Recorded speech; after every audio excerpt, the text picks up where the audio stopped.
Nous sommes en guerre avec la misère. I have a dream. Histoire de mec. Vive la République et vive la France! Je suis fatigué, patron. Tout ce que vous entendrez dans cette émission ne sont pas des accusations, mais de simples constatations. Le hic cosmique. Bon, les nouvelles sont croustillantes pour ce dernier billet en ma compagnie. Et oui, je quitte l'aventure de Radio Manie. Alors pour cette petite chronique, j'ai décidé d'innover. Je vais me reconvertir l'histoire d'un instant en Pom-Pom Girl pour vous faire deviner le thème du jour. Bon, en termes de difficulté, ça va. Si vous trouvez pas, c'est que vraiment vous suivez pas l'actualité. Ok, c'est parti. Tout d'abord, je veux un L. Et puis ensuite, je veux un E. Je veux aussi un G. En fait, non, c'est bon. J'ai la flemme de tout épeler. On va faire plus simple. Aujourd'hui, on va parler des législatives, bien sûr. Si ça, c'est pas trop cool. Je sens votre enthousiasme d'ici. Mais soyez joyeux, non ? On m'a dit, prends des sujets d'actualité. Et ben voilà, c'est fait. Ok, bon. Comme vous l'avez vu, la France en ce moment, c'est un peu le bordel. Le bins, le bazar. Bref, vous avez capté.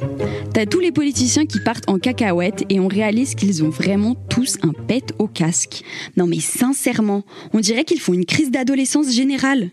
C'est l'invasion des appareils dentaires, des boutons pullulants et des auréoles sous les aisselles. Ma théorie, c'est qu'ils s'occupent tellement de l'éducation nationale que ça leur donne envie de retourner en enfance.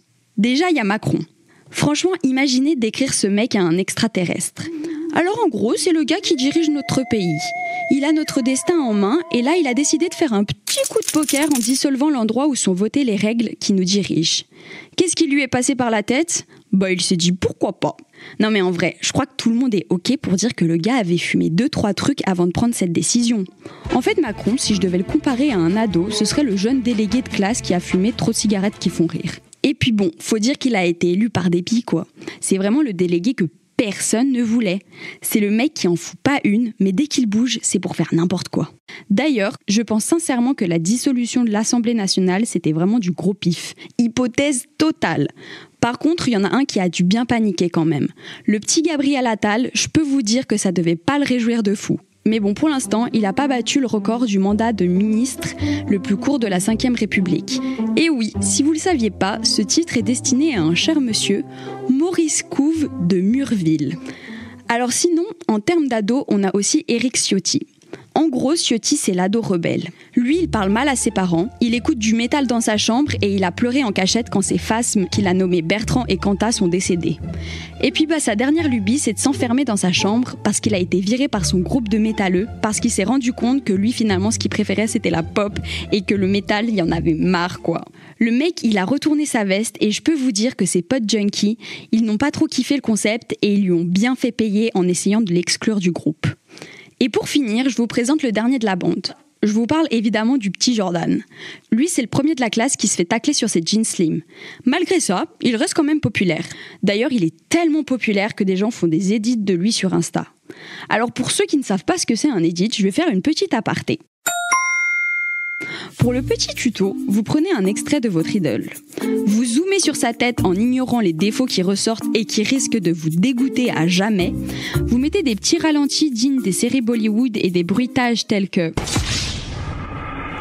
À côté de ça, étape indispensable pour partager le charisme de votre idole, vous rajoutez une petite musique qui vous donne envie de vous trémousser sur la piste de danse. Et puis en bonus, vous ajoutez un petit filtre et vous mettez des sous-titres pour toucher un plus large public.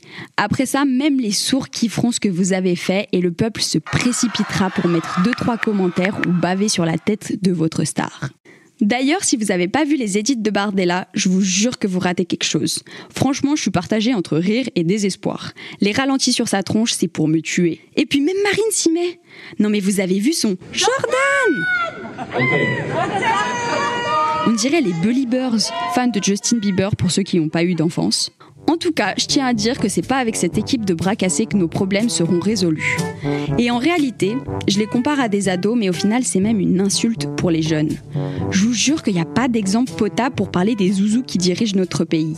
Et encore, je me suis abstenue d'évoquer une certaine Marion Maréchal qui a décidé d'emporter toute la thune de son parti. laissant le Z confus et choqué de plus voir sa belle blonde. Ou encore de François Hollande qui nous a fait un comeback du génie en buvant cul sec une bière avec des rugbyman. Mais bon, voilà quoi. Ils sont là, on n'y peut rien. On fait avec et on essaye de les éduquer. Et puis au moins ça nous fait des potins. Voilà, j'espère que ça vous a plu. À l'avenir, vous saurez comment créer des edits de manière professionnelle, mais ne me remerciez pas, c'est gratuit. Donc si je devais faire une conclusion pour ce dernier billet en votre compagnie, d'ailleurs merci pour tout, je dirais, c'est la merde, mais on est là.